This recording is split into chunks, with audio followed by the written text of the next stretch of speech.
Okay, here's a quick guide on how to read the grid for including prospecting email with a postcard follow-up to some of the audience campaign suggestions for Q3 and Q4.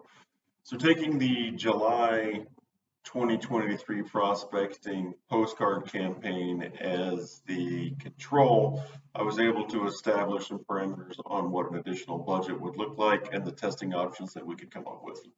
So just using branch 8119 as the example to follow left to right. So we have the branch name, then we've got the July 23 campaign name. And then for the July 2023, here's the budget per branch. I selected an array of branches that all had different budgeting options to see if we could come up with a pretty close number on what would be needed for additional test funding. So we have the funding per branch and then what this quantity of postcards would be.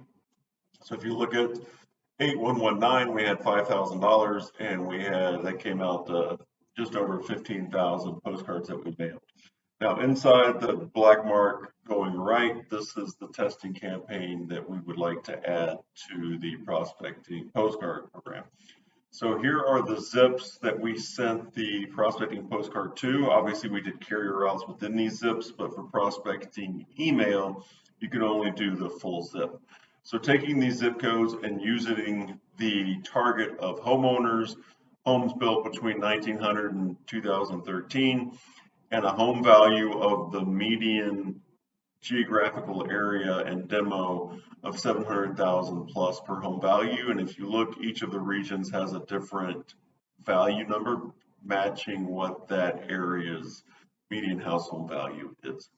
So at 700,000 plus home value with 1900 to 2013 and a homeowner with these zips, we came up with 90,000 emails that match the target audience.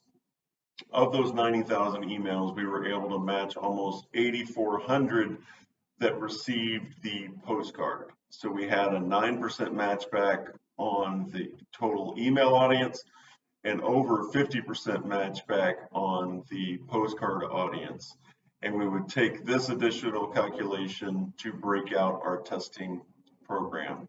Our testing program, which I've listed in column R, is the control would be the prospecting postcard only audience that we've been doing, and we can get a return on ad spend with that audience. The first test that we would do is prospecting postcard and an email within the 7-day period of each other. So we would take this 8,400 emails, divide that in half, so we'd have 4,200 households that would get the prospecting postcard and an email to see what that would do on the overall return on ad spend. The second testing would be prospecting postcard and email, and then a postcard follow-up to the people that viewed the email. So the remaining 4,200 audience would get a prospecting postcard, they'd get an email, and of that audience, the people that opened the email and viewed it, we would send an additional postcard to them for a third touch point, and we would get a return on ad spend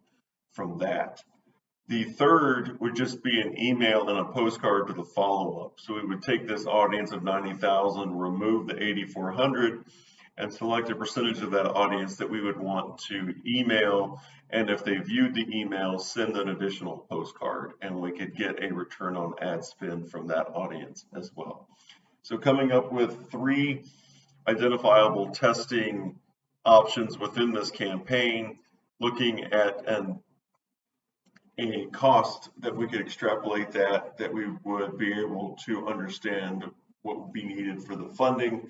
We're looking at an additional 20 cents to 25 cents per postcard that we would need for the campaign. So if you take the 15,000 and you multiply that out by this number, we'll get an additional $3,200 would be needed for this branch to do the 3 testing options outside of the control. So our spend would go for this campaign from $5,000 up to 8,200 change. So we're looking at an increase in budget of about 65% that would allow us to test 3 different return on ad spends in the Q3, Q4 timeframe. I would recommend running at least 3 months of campaigns to get a read across multiple weather conditions, multiple offers, to see if we can come up with an estimated return on each of these, testing which the finding could be that we now limit it to maybe 1 or 2 of these testings going forward, which would reduce the overall need for additional funding. If there's any questions, please let me know. Thanks.